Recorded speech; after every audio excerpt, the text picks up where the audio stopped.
Hey, what's up, everyone, and welcome to this latest edition of the Pinstriped Prospects Podcast, brought to you by Velocity 5 Sports Restaurant and Bar in Sterling, Virginia. I'm your host, Rob Terranova, and we've got another jam-packed episode for you this week. This is episode number 41 of the podcast.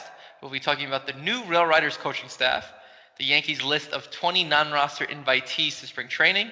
As always, we'll discuss some hot stove rumors, and stick around because you won't want to miss our exclusive interview with Yankees beat writer for MLB.com, Bryan Hoch.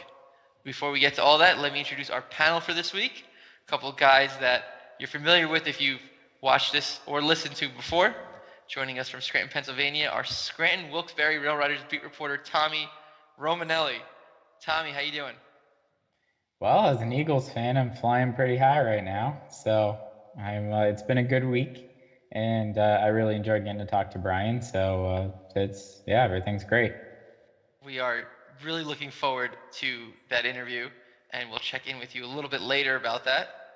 And of course, from Charleston, South Carolina, our Charleston River Dogs beat writer, Joseph Dixon. How's it going down there, Joe? So far, so good. It's in the mid-70s today, so it was pretty good. Pretty nice down here, baseball weather. So I'm looking forward to pitchers and catchers reporting, and it'll be fun to get started for real, so to speak. You took the words right out of my mouth. 1 week until pitchers and catchers report. I know I'm excited. I know all you baseball fans out there are excited as well. So let's just dive right into this since we have so much to get to. We'll start in Scranton, where the Rail Riders have officially listed their coaching staff for the 2018 season. Tommy, I know this is your wheelhouse, so why don't we start with you? Some new names on the staff this year, also some familiar names, some guys coming back. Quickly, what sticks out to you most about the staff, and did anything catch you by surprise? Well, I'm really happy that Tommy Phelps is back as pitching coach because I think he does a really good job with the pitchers. And, excuse me. He does a really good job developing and being able to coach, and his communication is great with them. So very important that the Rail Riders were able to get him back. The one thing I don't know about surprises, but what I did notice was that they do have some major league experience on their staff. Their new hitting coach, Phil Plantier, he used to be the hitting coach with the San Diego Padres. So he'll be able to relay that experience to the younger guys who haven't made it there yet. And their new bullpen coach, Doug Davis, was on the staff of the Florida Marlins when they won the World Series in 2003. So I think at AAA, it's very important to have some major league experience, and I think that'll go a long way in the Rail Riders clubhouse this year. No question. You mentioned some of the new names. Just to go over that list for anyone who hasn't seen it yet, Bobby Mitchell promoted from AA to AAA. Tommy Phelps, as you said, pitching coach. Phil Plantier, someone I'm familiar with my days in San Diego. Great guy. If you get the chance to talk to him, he's a hoot. So definitely pass along my greetings as well. Like you said, Doug Davis, as well as Travis Chapman, the defense coach. Darren London returns as the athletic trainer, and Brad Hyde returns as strength and conditioning. So another strong staff there to lead that group of promising prospects through 2018 and possibly to another championship series. So that's the news out of Scranton. And switching gears a little bit now to the major leagues, the Yankees announced 20 non-roster invitees for spring training. A lot of names that we're familiar with, some names that we're not, some trade acquisitions. I know we were just talking about Jace Peterson and Espinoza being invited, so some guys we'll keep an eye on. I know that our producer of this podcast, Robert Pimsner, did a great story on the website, www.pinstripeprospects.com, on this topic. So guys, 20 players, some really well-known, well-regarded prospects on that list. Expectations, anticipation for spring training. Joe, we haven't heard from you yet. Why don't we start with you? Yeah, so it's a good group of guys coming in. It's interesting to see who will be fighting for positions. I think Jace Peterson does have a legitimate shot to make the team, only because of his versatility. So he's played every position other than pitcher and catcher. So I think that bodes well for him in trying to make the team at some point. Also, I think Danny Espinosa really does have a good shot at making it because he's had the major league experience. Now, with that said, I would tend to go with Ronald Torreyes over, perhaps Danny Espinosa, but you never know when he might be called in to play a backup role, or if God forbid somebody gets injured, he could fill in easily. And even though he doesn't have a great bat, he does hit for a lot of power, so it's a good pickup by Cashman. Also, I'd like to see just how some of the younger guys that I've seen will fare during camp, such as guys like Estevan Florial, obviously. Kyle Holder, I thought was an interesting addition because he's a guy that's a little bit under the radar with all the depth in the system. It'll be good to see how he works out with the team and what he can do, and hopefully he'll get into a few games and show what he can do, because he's a guy who does have a lot of potential. He's a very good defensive player. His hitting is coming around. He's really stepped up. Last year in Tampa, he got off to a slow start, but he really came around and hit pretty well after the first month and a half or so. Yeah, and I think that you made a really good point with Espinosa and Jace Peterson. I think what would really end up making them make the roster is if Ronald Torreyes ends up starting the season as the second or third baseman, because then you're going to need a utility guy. Torreyes did too much last year to bump him out of that spot, so I even if he has a bad spring, I can't see that happening. But Espinosa, I think, would have a leg up against Peterson Peterson, just because of his defense. He's absolutely outstanding in the field. And like Joe alluded to, it's also a lot of pop out of his bat, which, if he needs to fill in, you could really plug him in the lineup and you might be able to sneak a run or two out of him if he takes advantage of that short porch. What I do think will be fun to watch is that I don't remember the non-roster invitees in the past having so much prospect power on them. There's so many prospects on there and so many guys to watch and get excited about, and honestly, any single one of them could be the Yankees' next star. So it'll be cool to keep tabs of and see who does well and who doesn't. Most specifically, I think that it's mostly intriguing that Estevan Florial will be there, just because he got a little bit of a taste of Double-A last year at the end of the year. Obviously not going to break with camp, but it's going to give him some needed experience. He might get into a couple of games, and we'll get to see what he looks like against higher level pitching. That could be really important for his development. But of course, all eyes are going to be on guys like Chance Adams and Justice Sheffield, who are right around the corner from coming up. Sheffield mostly is the one guy out of those two that I want to look at, just because I think that his stuff is ace potential, and just to see how he fares against major league hitting. Tommy, you are making my job a little easier during this episode. You mentioned prospect power included in that list of non-roster invitees, and that brings us to our next topic, something that took headlines this week. Baseball Prospectus put out their top 101 prospects list. This is about the time everyone's going to put out their lists. We talked about a couple last week. Baseball Prospectus just put out theirs. And 5 Yankees made that list. 5 of those Yankees who were going to be in spring training. And for those of you who did not see that list, Gleyber Torres was ranked 3rd. Estevan Florial was 26. Chance Adams was 51. Justice Sheffield, 57. And Albert Abreu came in at 100. A few shockers there. Some things caught me by surprise. First of all, you just mentioned Sheffield and ace stuff, and Sheffield seems to be more highly regarded within the Yankees organization than Chance Adams. So for me, a bit of a surprise to see Adams ranked higher than Sheffield.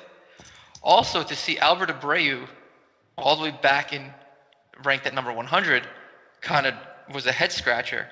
So I'm going to toss this back to you, Joe. What was a bigger shock to you? That Albert Abreu was all the way down at 100, or that Adams was ranked higher than Sheffield and also 49 spots ahead of Abreu? Yeah, to me, it was Abreu being so low. If you saw him pitch last year, he was absolutely dominant. So, and that's kind of the issue sometimes with Baseball Prospectus, is that it goes directly off of sabermetrics almost. So there's no real eye test there. So if you saw somebody like Abreu last year, you would have definitely ranked him higher in your mind than a lot of guys out there. As far as Sheffield and Adams, again, it's based mostly on statistics. To me, Sheffield has the higher ceiling for sure. Adams may be a little more polished right now. He's a good pitcher who throws low in the zone, attacks hitters. Sheffield has a bit more of a higher ceiling. So although he was, rated much lower, considering how Baseball Prospectus puts their list together, it's not a complete shock to me that he was so much lower. But guys like Abreu, if you saw him, I mean, you wouldn't think 100 when you saw him. He's got a dominant live fastball and a great slider. He's a guy who has a very high ceiling as well. So to me, Abreu being 100 was the biggest shocker on that list. Well, what I look at when I see these lists is not so much where that player is ranked is, so if the person in front of them has a higher ceiling or is more talented or anything like that. I think that those lists look at who's got the talent now, this year, who's highly ranked like at this moment. So I think a guy like Abreu has way more raw talent than Chance Adams. But Chance Adams, as you said, is extremely polished and is almost on his way to the big league. So right now he's in, a much stronger development phase than Abreu is. I think we all know that the talent level for Abreu is much higher.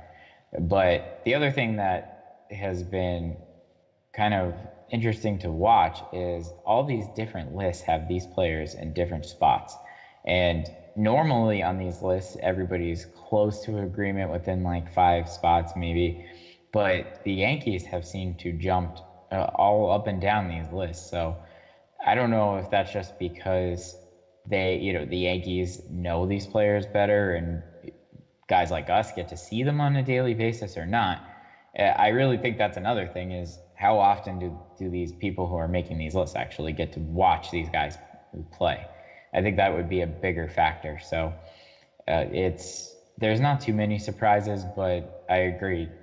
Abreu probably is not prospect number 100. And Tommy, like you just said, as far as all these different lists and the people making them or the groups making them or the organizations making them, not being able to kind of link up with where these Yankee prospects fall into place, one name that I was shocked to see not appear anywhere on this list was Miguel Andujar. Obviously very highly regarded, the front runner right now to make the starting third base job for the Yankees, and he's not anywhere on this list. Is that something that makes any sense to either of you guys? I think it's just more because there's some parts of his game that are still raw. I don't understand why he wouldn't be on that list. That doesn't make sense at all because the talent is absolutely there. And he's practically untouchable when it comes to other teams looking to trade for him. So it doesn't make any sense to me. The only thing that I can think of is that over the past couple of years, he's gotten overshadowed by some of the other Yankee prospects, and maybe he just wasn't as highly regarded. I remember when the Yankees farm system, before it became what it was just a few short years ago, Andujar was one of the guys who was one of the top prospects still in the system in a weak system, and everybody looked at him as the only option at third base that the Yankees had long term. They were low on depth at that position. So even though he was as talented as he was, I'm not sure that I think the stigma around him at a weak position in the Yankees farm system at the time maybe has put a bad taste in people's mouths, unintentionally.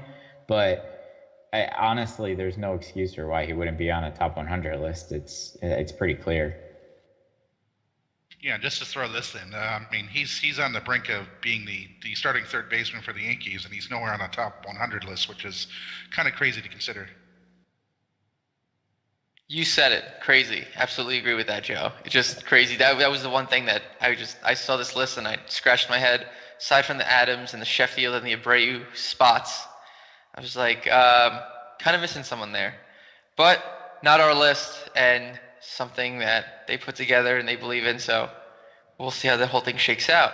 And speaking of Miguel Andujar, part of the reason why he is still most likely the front runner for the third base Yankee job is because the Yankees' free agent targets are starting to sign elsewhere. And most recently, that's Todd Frazier, the Todd father, who was a big part of that postseason run last year. A nice breath of fresh air in that locker room when he was acquired from the White Sox. just signed a 2-year, $17 million deal with the New York Mets. It looked like money and terms that the Yankees could have agreed to, not obviously ludicrous amounts. Something that appeared to have been within the Yankees' range, what they were looking for to stand in that luxury tax. But they didn't pull the trigger. The Mets did. They've got him now. Were you guys surprised to hear this news and the terms of the contract as well? I was surprised that he only got $17 million over 2 years. I thought that he would probably be in the 2 to 3 year range and probably get more so like, 8 to 10 million a year. I mean, he still kind of is, but it's I don't know. It was a very affordable price that the Yankees could have jumped on. A 2-year deal is not astronomical, and it's something that you can trade. He's someone you could trade next year if you wanted to give him the reins this year and let Andujar take over next year. But what I think it's an important when you look at that contract and say, you know what, the Yankees could have done that. Frazier wants to come back, and that the Yankees enjoyed his time here. So I think that speaks volumes to what they think of Miguel Andujar and how confident that they are that he could play third base pretty well. Because now you look at what Frazier actually did, and knowing that they could have done it and they didn't means that they must have a ton of faith in Andujar. Yeah, no, and I just would want to say that Tommy made some great points there, and just to kind of, I wasn't surprised at all that the Mets signed him because that's a big need for them. So and they made the deal that they needed to make. So good for the Mets. I mean, sometimes they get blasted for the deals they sign and such, and sometimes rightfully so. But with the Yankees, I think Tommy's right. He's onto something with that. They have a lot of faith in Andujar if they're not signing guys to like a 2-year $17 million as Frazier got. So they have a lot of faith in Andujar is what that tells me. And also it tells me that they are really committed to the salary cap, keeping it the luxury tax under the luxury tax threshold. So that's what those two things tell me about that signing. And it's not necessarily a bad thing for the Yankees that they didn't go out and get him. So I'm excited to see if Andujar is a guy or not. So I believe that the Yankees are cautious and aren't going to overpay for anybody. Although, again, Frazier wasn't really, as Tommy put it, a ridiculous money signing. So it's funny, after the deal was announced, Joel Sherman of the New York Post went to Twitter and said if the Mets are trying to reunite the old Reds with Jay Bruce and Todd Frazier, Brandon Phillips is still available. So they should go out and get Brandon Phillips. So I got a kick out of that. He also mentioned that he believes Neil Walker might be the Yankees' target. How do you guys think Neil Walker would fit on this team? So I think Neil Walker would be a really good signing if the Yankees wanted to go out and get him. He's a guy who's proven himself before in New York as well. So I wouldn't mind that signing as long as, again, kind of like with Todd Frazier and the Mets, you don't sign him to like a 3-4 year deal or anything crazy like that. If you can get him for a year or two, that would be a good move for the Yankees to make. I actually think that, if Neil Walker is not a bad player, and if they signed him, I wouldn't say, why would they do that? But I don't think that they should sign him. I don't think that his talent, the talent that he'll bring to the table is going to warrant keeping the young guys down in the minors. I think that one of those guys will be able to put up similar numbers to what he's going to put up. So why not just hand it to the guy with the higher ceiling and let him learn, and especially in that lineup where you have so much star power that they're gonna be able to learn off of guys who have done it and done it at a high level. I think that that's something that gets overlooked is, throw out whatever stats that the prospects are going to have playing at full season as a starter in the major leagues this year. The development that they're going to get just from being around the other guys that, are stars is going to be more valuable than anything that they could ever get being seasoned in the minors.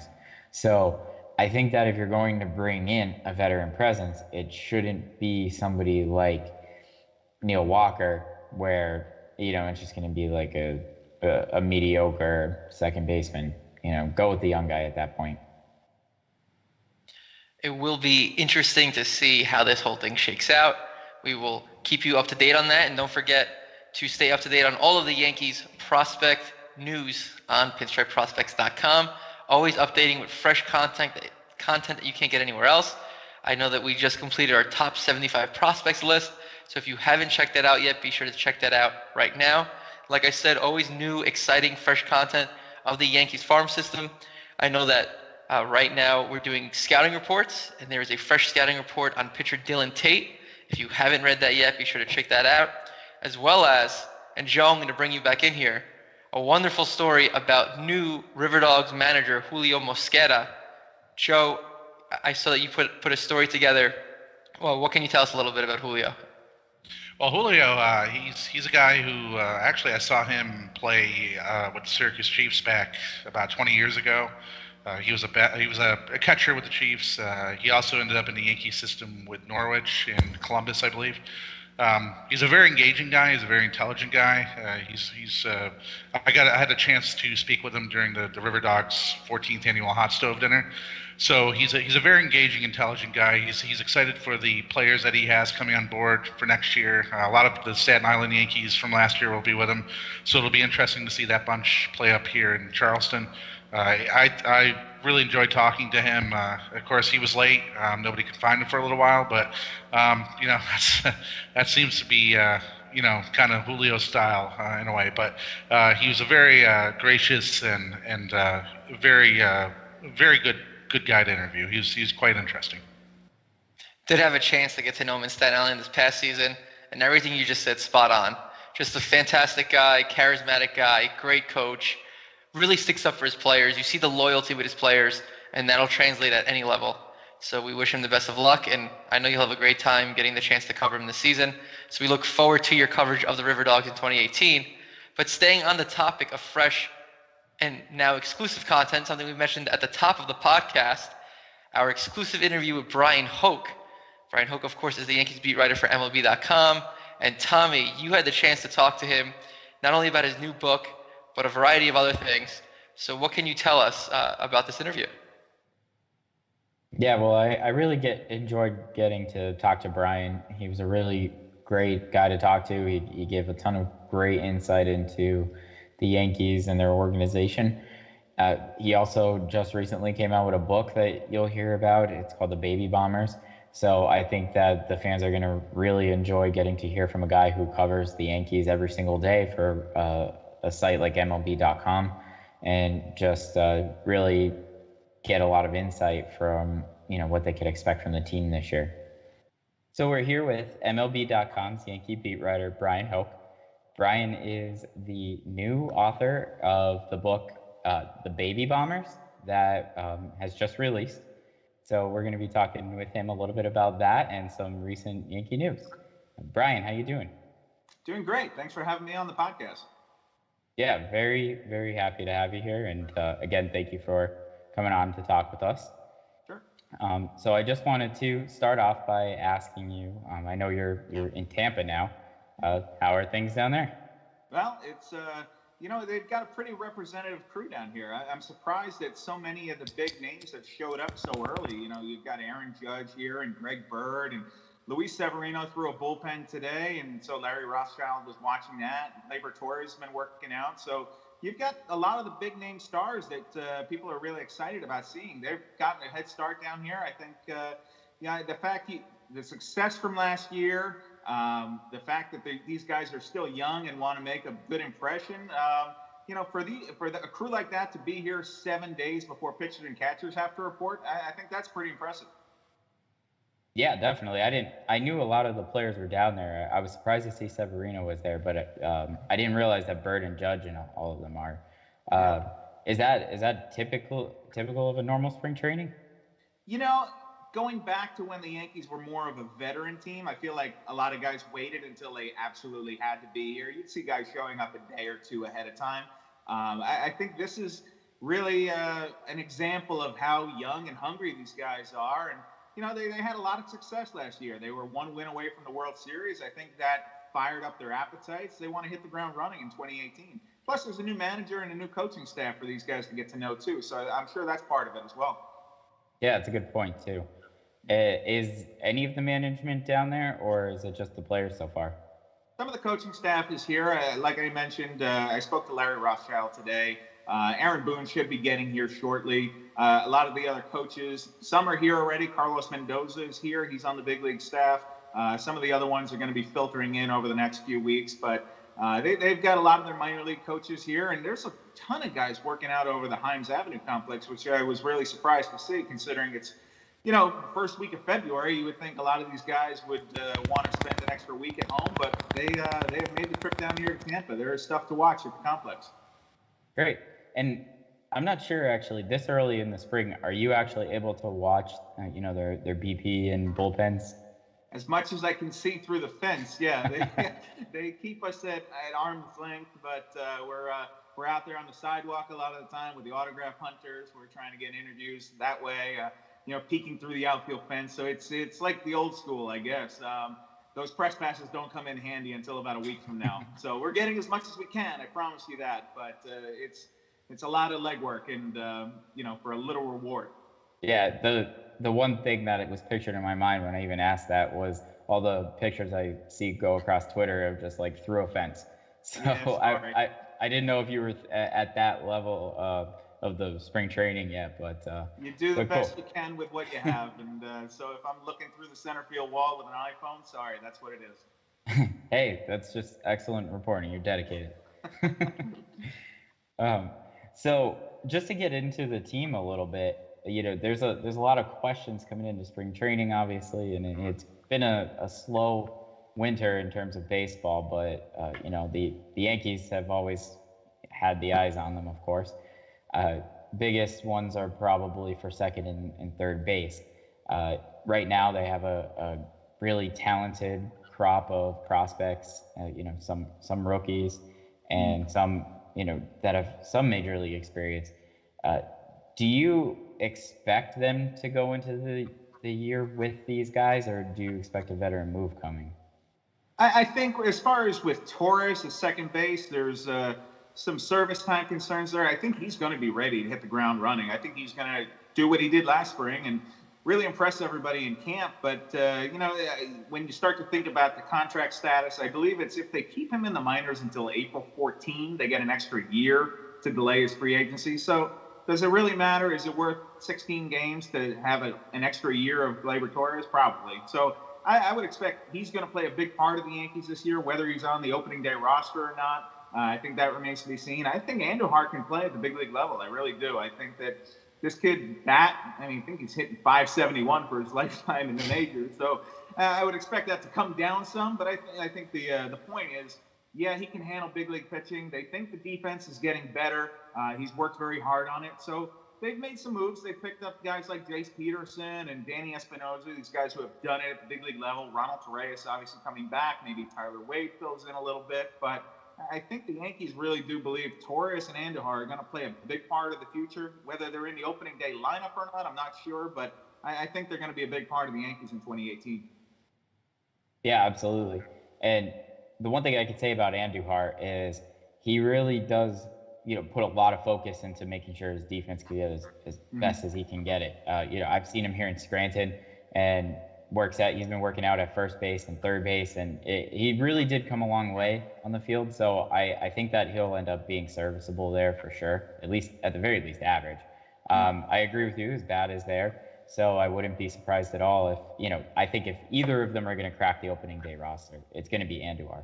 But yeah, and honestly, I think that Tyler Wade, the one thing that always stood out to me, on that entire team, I really think he flashed the best defense. The defense I saw him play at third base in Scranton was just out of this world. So I would not be surprised to see them try him at second base, because you're right, 16 days into the season and you get a whole extra year of Gleyber Torres, which actually, if you ask me, is probably a big part of the reason why a lot of these free agents aren't even signed yet, because the teams get their control so deep into their major league careers. Sure. But so do you think though that it would be best served to bring in a veteran, or do you think they would be better off just going with what they have? Well, I think you could still plug in a guy. I mean, look, it's so late in camp. There's talent out there. And one name that I've been thinking a little bit about the last couple of days is Josh Harrison with the Pirates, and he could be a good fit. That's a guy who can play all over the infield. Pirates are obviously backtracking now that they've traded Garrett Cole. You don't know where they're going this year. So if you can get a guy like that and still stay under the luxury tax threshold, but that's a very real thing. It's easy to say the Yankees should go out and sign some stud for $20-25 million. First of all, I'm not sure that guy exists. Second of all, that is a very real mandate from Hal Steinbrenner. So they're going to stay under 197, and so they got about 10 or 15 million still to play with, and so you could add a guy like that. But for my money, I think that if you have to choose between adding another infielder or getting a starting pitcher, I'd rather get the starting pitcher. You're not going to go through a season with 5 starting pitchers. It's always good to have depth. And if it comes down to one or the other, I would just as soon plug in Andujar and the other guys we're talking about here and add another starting pitcher, even if it's a back-end guy for the rotation to eat some innings up. Definitely. And I think it's important to note that whoever ends up at second and third base, they are going to be talented guys. So even their struggles, I mean, they probably do have somewhat of a floor. And it's not like they're, Stephen Drew out there. They shouldn't go out there and hit 100, for the season and, what have you. But I think it'll be a nice battle between, there's a lot of names out there, even like Thairo Estrada, who I think can handle it. And it's going to be really fun to watch this spring, because it's not every day you have 2 positions open for the Yanks. No. But, and the other thing I would say is we make such a big deal about the opening day roster, and it is a big deal, but the team you put on the field on March 26th or whatever it is in Toronto doesn't necessarily have to be the team you field on July 31st or August 31st. There's still plenty of time you can make a move. So you can plug one of those guys in, try them for a few weeks. If it doesn't go, it doesn't go. Brian Cashman has shown the ability to go out and make trades in July. I mean, last year they made a ton of moves, the deals with the White Sox, the Sonny Gray trade. They can make in-season acquisitions. They have the farm system to do that if they have to. But I really do think Torres and Andujar are going to play a big part this year. Yeah, I would agree with that. And it is important to note that the Scranton shuttle doesn't only apply to the relievers. They have so many this year that, you can mix and match and, ride the hot streaks, bring them up, down. But ultimately, I think it is Andujar and Gleyber Torres. And you touched on starting pitching earlier, too. It's, the last, 24 hours, I've seen CC Sabathia come out and Luis Severino come out, and both of them said, we really love another starting pitcher, which I find interesting because if they have 5 solid starters. I mean, everybody forgets about Jordan Montgomery and the season that he put up last year. I remember when Chim-Ming Wang first came up and he did not have numbers. His ERA was in the 4s in his rookie season. Jordan Montgomery was better than that, and he was our ace. So my question then is, if they do get a starting pitcher, do you think it has to be somebody that would require a salary dump of any kind? I don't think it necessarily does. I think that if you're going to add a Yu Darvish, for example, then yes, and then you probably have to move a David Robertson, and I'm not sure I would do that.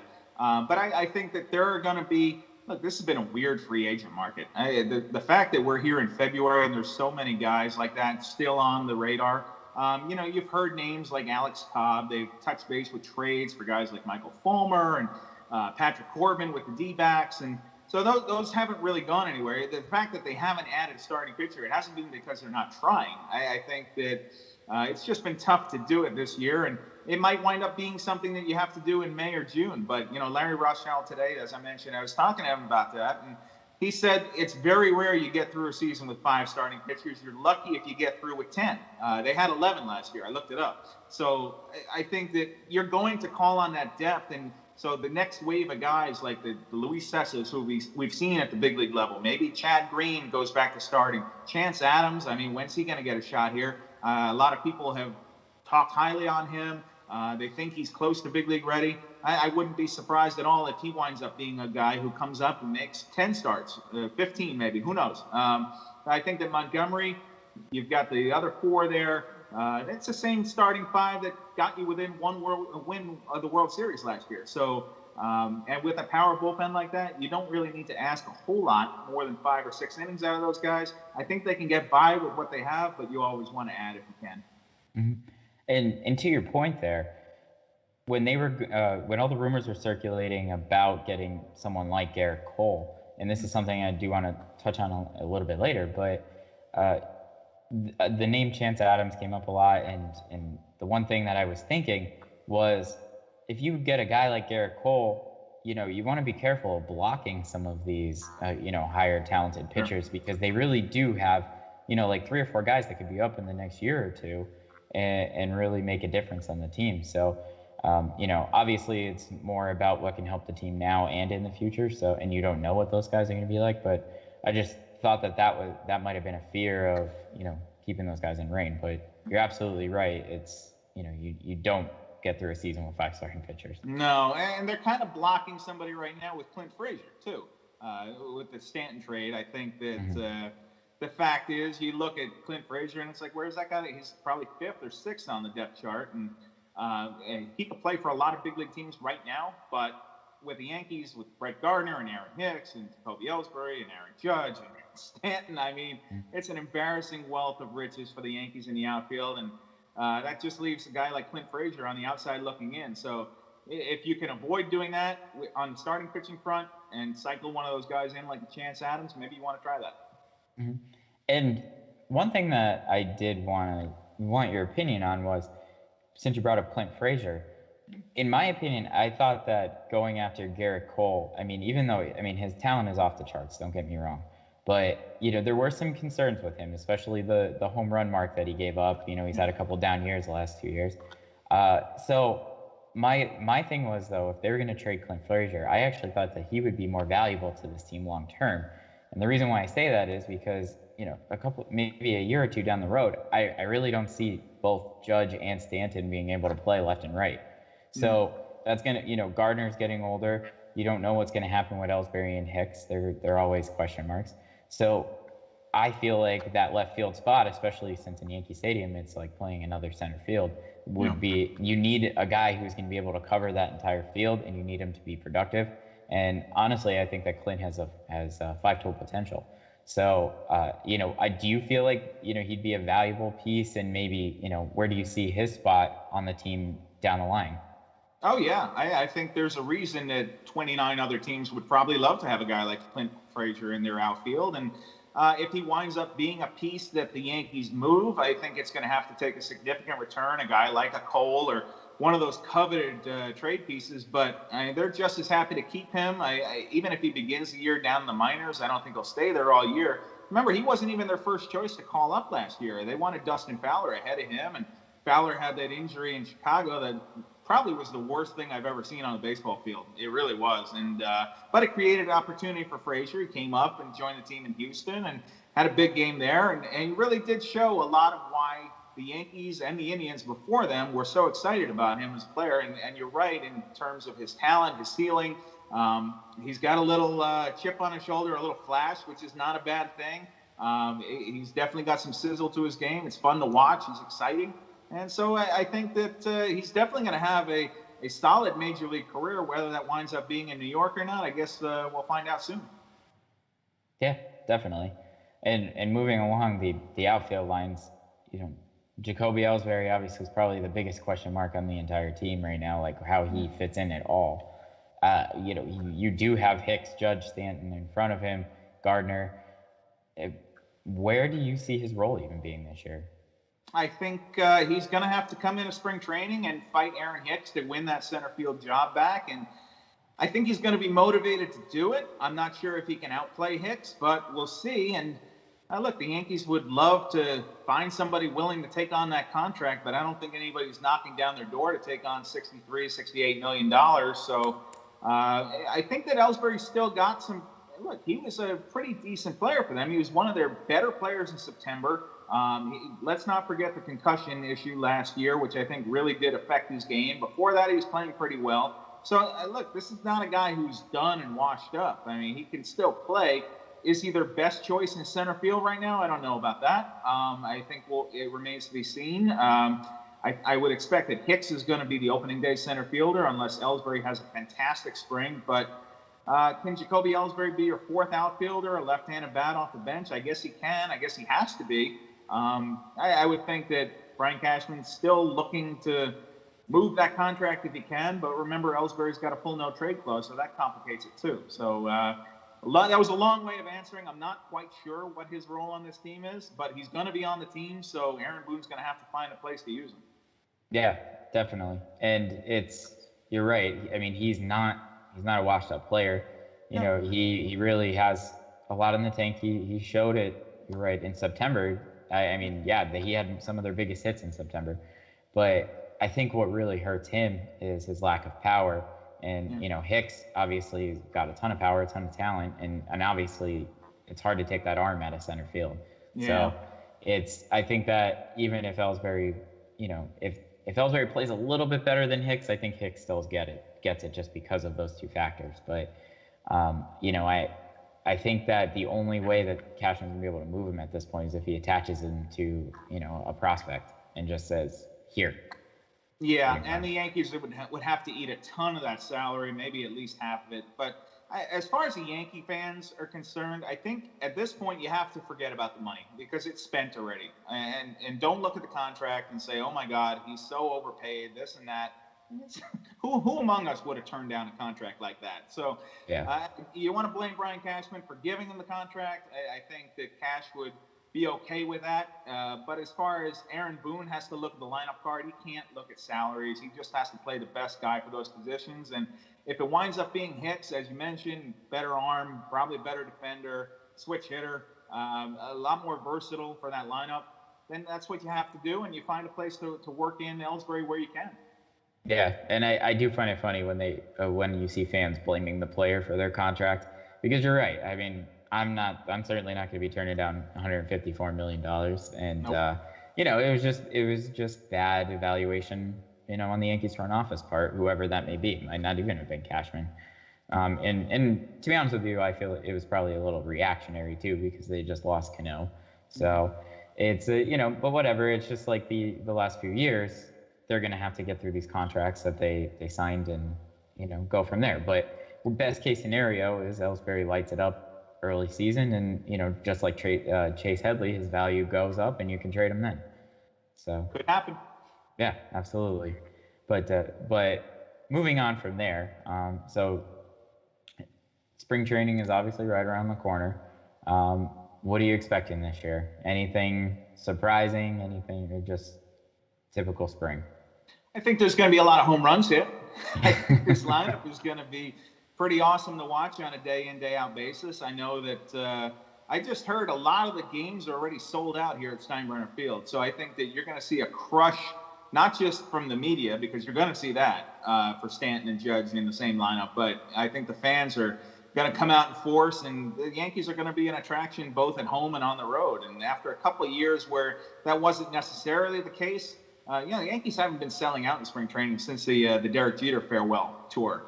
And so it's been a while since 2014. And I think that now the excitement is back. I think that you've heard a couple of the Yankees talk about it already in that they were a feel-good story last year and, you know, an easy team to like. And that probably is not going to be the case. I think that the Yankee fans are going to love it. But I think there's 29 other teams out there. Their fan bases are not going to love the Yankees so much. They're not the warm and cuddly Yankees anymore. They're back to being we want to kick your teeth in Yankees. And so I think that for the fans, it's going to be very exciting. And I'm looking forward to the first trip to Fenway. I think Stanton's going to get it's going to be a real fun reaction, probably something we haven't seen since A-Rod was in pinstripes or his road grays. So I'm really excited about watching Judge and Stanton hit back-to-back. I think that you get a full season out of Greg Bird. That's going to be good to see. Gary Sanchez, I mean, he missed a month, and he still wound up leading all catchers in a lot of categories. So I think that they're going to score runs, not worried about that. I think the bullpen is going to be lights out. I guess the question is, how much is the starting pitching going to give you, but how much does it really have to give you?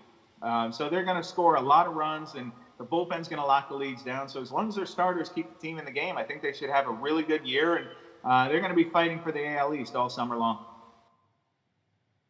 Yeah, absolutely. It's going to be fun to watch this spring and honestly during the season.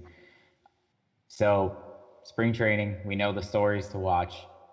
What do you think is a story that maybe be flying under the radar that would be interesting for fans to follow? Ooh, under the radar. Is there such a thing in Yankee camp? I've been asking a couple guys about players that people aren't talking about, these prospects who are coming up. And a couple of names I've heard back are Thairo Estrada, as you mentioned earlier, Jake Cave, Billy McKinney. These are all guys who can come into big league camp, and we're not really talking about them making the roster out of camp. I know Estrada's name has come up a little bit, but I think those are guys who fans should watch this spring because the Yankees have more. It's not just Judge and it's not just Bird and these prospects, and it's more than Gleyber Torres. They're going to be fun to watch, but I think there's a lot more coming.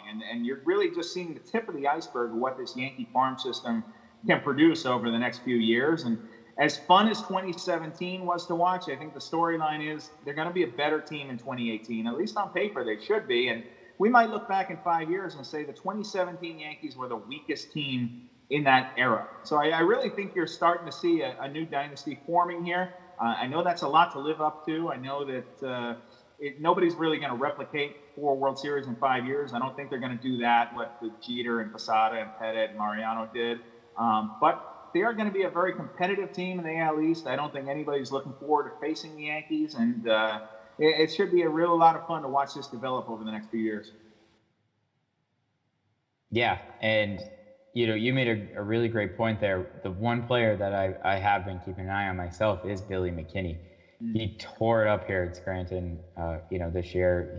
It seemed like he got a whole new lease on his career because, he was a top prospect. He was a #1 draft pick that just kept getting traded and just couldn't find his feet. Injuries hurt him. But this last year in Scranton, he was doing really well. And then he went over to the Arizona Fall League. He still did well. And he added first base to his repertoire, which can be important because you don't know what's going to happen with Greg Bird. So I agree with you. He can be a really nice, versatile piece for the Yankees sometime this year. And one other name I would keep an eye on is Albert Abreu. I am really looking forward to watching this kid pitch. I know he's got triple-digit velocity. He's going to be in big league camp, so that's going to be fun to watch him take on some established big league players. And that's always fun when you get a kid from A-ball or AA who goes out there and faces a Miguel Cabrera or something like that and gets to challenge them because they're so excited about it. I remember talking to Severino, and his first career start came against the Red Sox, and just being able to face David Ortiz was amazing for him. And so that's always cool. Those are the games within the game that you get to see. And that's another thing I'm looking forward to this spring, and that's the fun of having all these young, talented players in big league camp.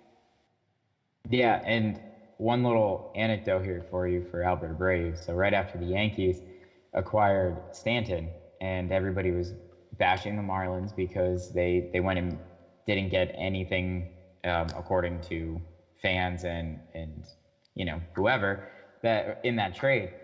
We were sitting here, the Pinstriped Prospect guys talking about how much of a ceiling Jorge Guzman has, and just how electric his stuff is. He was somebody that every single one of us across the board really thought was going to be ace potential. So we were kind of laughing when they were saying that they didn't get anything back, like this kid was a stud. And But then I said, we were sitting back and thinking, well, if Guzman was the stud, then is that much of a stud, then how good is Albert Abreu, because he's the one that's actually on the radar. Yeah. So definitely excited to be able to see more of him this year. So going to be fun to watch. Very cool. But yeah, so now I wanted to get in. You did just write your book. It's called The Baby Bombers. So why don't you tell us a little bit about that? Okay, yeah. I guess how I would boil it down is it's the story of how the Derek Jeter Yankees became the Aaron Judge Yankees. And there's a chapter that brings you back to that night in September 2014, Jeter's final game, and had some behind-the-scenes insights in that and stuff that hasn't been reported. And then really you go inside the conference room with Brian Cashman and the executives of the team, and now they're looking at the end of that dynasty, and it's who is going to step up and be a big part of the Yankees, and who are the Yankees without Derek Jeter. And so we go inside the acquisition of Didi Gregorius and all the thinking that went there to replace Didi, and then we go back out with the high school teams and the college teams and the guys who are scouting a young Aaron Judge at Fresno State, and Greg Bird, and high school player in Colorado, and Luis Severino in the streets of the Dominican Republic, Gary Sanchez, the same thing. A lot of details. I talked to the scouts, I talked to the guys behind the scenes who were on the ground and saw these kids when they were 16, 17, 18, 19 years old. And really, it's a window into how you rebuild a championship team. Obviously, they had great success with the Yankees, but they had an aging core, not just Jeter, but Alex Rodriguez, Mark Teixeira. I mean, you guys know the story. You lived it. So it really is. It's a window into where these guys came from, how the Yankees wound up with them, who they are as people, as players, and their ride through the farm system to become stars in New York. And really, what a fun ride 2017 was. And as I mentioned earlier to you, it really could just be the beginning of something great. 2017 was so much fun. It was fun to be in that clubhouse and watch these kids come up and really just enjoy the big league life and what it's like to live in New York City. And everything's new for the first time. But I think that being in the postseason and having that success, it really just created a heavy appetite to get back there and get over that hump, go to the World Series and win one. And so I think that right now, championship number 28 is closer than it has been in quite some time. Great. Yeah. And, for everybody watching, it's going to be a great look into, the Yankees of the past few years and to see how they went from, basically they changed identities. And yeah. I feel like your book is going to give a really great insight on that. I hope so. Thank you. And just a couple follow-up questions on it too. And, if it's something that goes into detail in your book, feel free to be vague. Don't want to give any spoilers here for the, okay. fans here that are gonna watch it, but or read it. I apologize. So we have a new core here in New York, and obviously there's a lot of focus back then on the core four and the players that surrounded them. So how do you differentiate between the new core that the Yankees had and the old one? Like, what's different about them? Well, I mean, it's easier to start with what's similar about them in that they all came up together, and you see a lot of that now with the guys like the Bird and the Sanchez and the Judge. I mean, they have that kind of rapport already. Severino too. I mean, these guys played together at AA and AAA, and they've known each other for years. And I think you saw that a lot with Jeter and Posada and Pettit and Mo.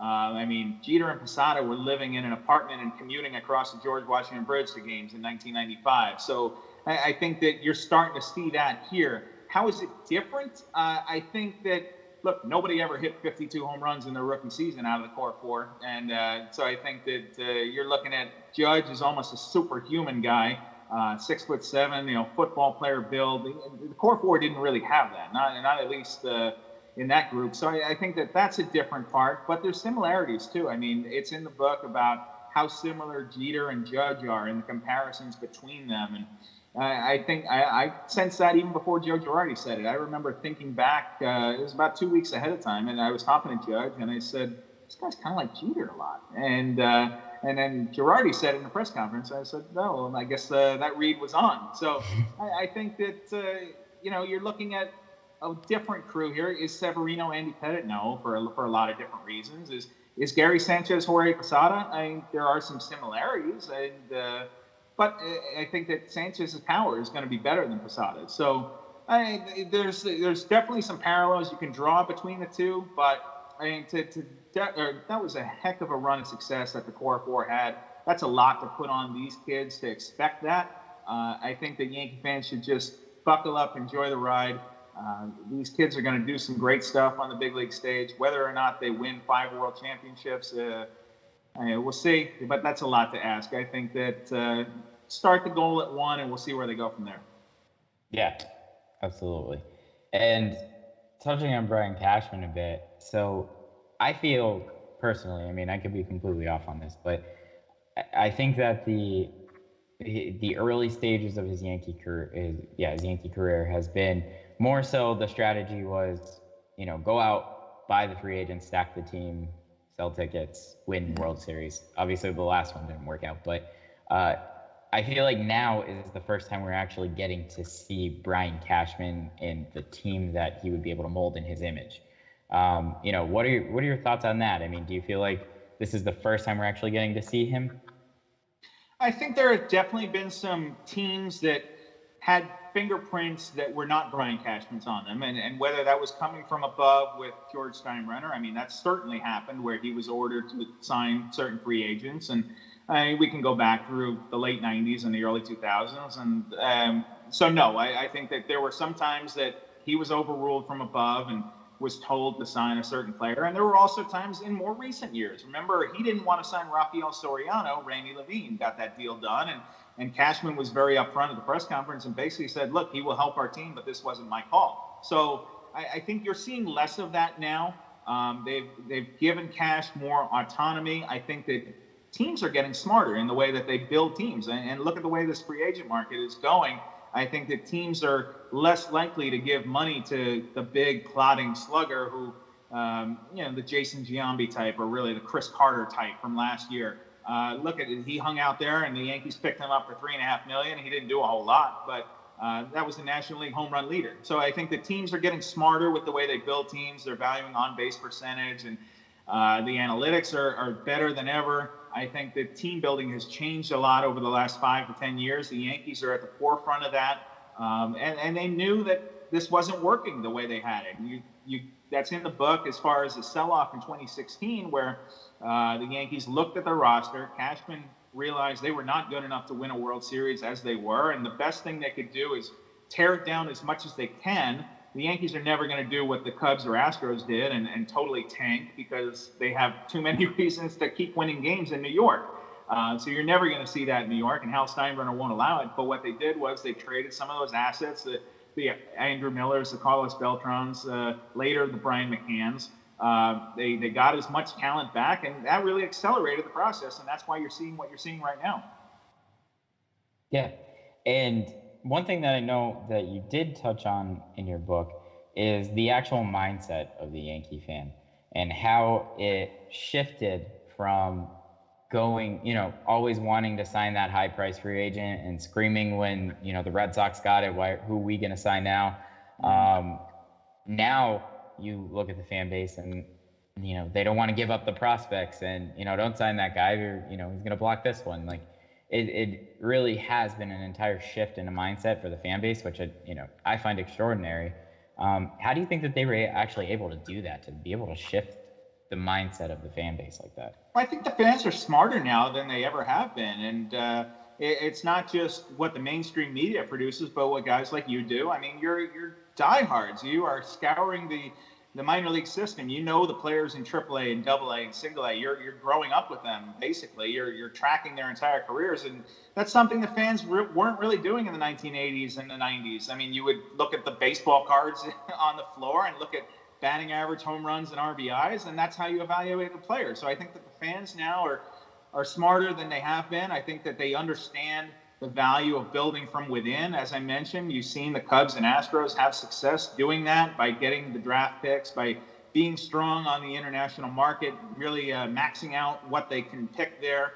I think that it's a new breed of baseball. It's a new breed of baseball fan. And you still hear from some of the fans who want the Yankees to go make a big splash and sign a guy like an Eric Hosmer. I've gotten that, and because you can't count on Greg Bird because he's going to get hurt. And maybe he does get hurt, but that doesn't mean you have to go sign a guy to a 7-year contract and when you already have a viable option at first base. So that's just one example off the top of my head. I think that the fan base understands that the front office has a plan. They've seen it come to fruition. A lot of fans, I think, were not happy in July 2016. Some did, some got it, but they were basically punting on 2016 for a brighter tomorrow. And you got that brighter tomorrow in 2017. It paid off a little quicker than you expected, probably. But I think that most fans understood that looking at that roster on July 15 of 2016, that was not a team that was going to go to the World Series and dominate and make some noise in the postseason. They might get hot, they might sneak in, win a wild card, but what they got back is going to sow the seeds for a lot of winning to come. Yeah, definitely. It's definitely a bright future for Yankee fans, and it's going to be fun to watch them have to figure out which one of these, many prospects that they have are actually going to be able to fit on the roster. They might, honestly, they might be able to field a second team in a few years. But one last question for you, and a little bit unrelated to the book, but more so the author. You're a guy who started off as, a blogger. Could you maybe just give us your background? How did you go from point A to point B like that? You want the long version or the short one? Your call, my friend. I'll give you the medium one. I was a big baseball fan growing up. I love baseball. I always enjoyed writing a little bit. I had kind of an interest in journalism. I remember doing a newspaper in my 4th grade class just for fun. So when the internet intersected with that and I was able to start a fan blog, nobody knew what a blog was at that time. I mean, we're talking the dark days of the internet. We're talking dial-up internet, 1996. But my favorite team was actually the Mets at the time. So I started a blog about that. It predated Mets.com, all that. I just really figured there should be some place for somebody to go read about the Mets, and there really wasn't at that time.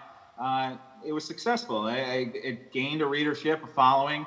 Fast forward a few years there, I'm graduating from high school. The Mets have their own website, but they're having some trouble with it. They said, "Hey, would you like to come on as a summer intern with us?" I said, "Okay, yeah."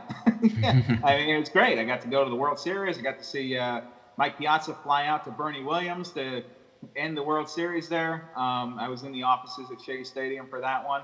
And once I got that foot in the door, I just never wanted to let it close. So I freelanced as much as I could, took whatever assignments I could scrape up, pursued journalism in college, got a more rounded idea of what I wanted to do, and really just kept writing, kept going to the ballpark as long as they would let me.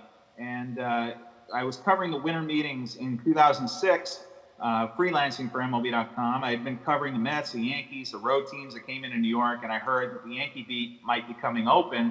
Mark Feinsand, who is now back at MLB.com, was leaving for the New York Daily News. And so I made sure that anybody who would listen, hey, I really, really, really love that job. It would be a dream job for me. And here we are. It's 11, 12 years later. And yeah, I'm very lucky. I get to go to Yankee Stadium and call it my office and call it my job. And I can't imagine anything better than that. Excellent. Well, we definitely appreciate you taking the time to talk with us today. It was, really nice getting to hear your insight and, get to know a little bit about the book. And again, for anybody watching here, his book is called The Baby Bombers, has a forewording from Mark Teixeira himself. So definitely worthy of picking up and reading. So, but again, we want to thank you, Bryan, and, we hope to be able to talk to you in the future. No, thank you so much. Thank you for having me. I really enjoyed it. Thanks a lot. And our thanks to Bryan Hoch for taking the time out of his busy schedule to chat with us. And another thanks to Tommy for conducting that fantastic interview. We hope you enjoyed it as well. But that is going to do it for this 41st edition of the Pinstriped Prospects Podcast, brought to you by Velocity 5 Sports Restaurant and Bar in Sterling, Virginia. Don't forget, if you have anything you would like to hear discussed on this podcast, feel free to reach out to us at any time.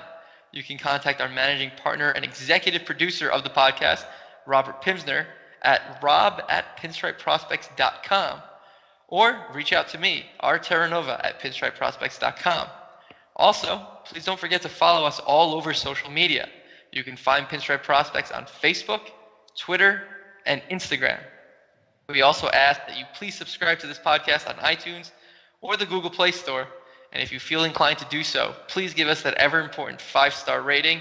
That really helps us go a long way with keeping this podcast going and being more easily available to you. So for Joseph Dixon, Tommy Romanelli, and our man behind the camera, Mr. Robert Pimsner, I'm Rob Terranova.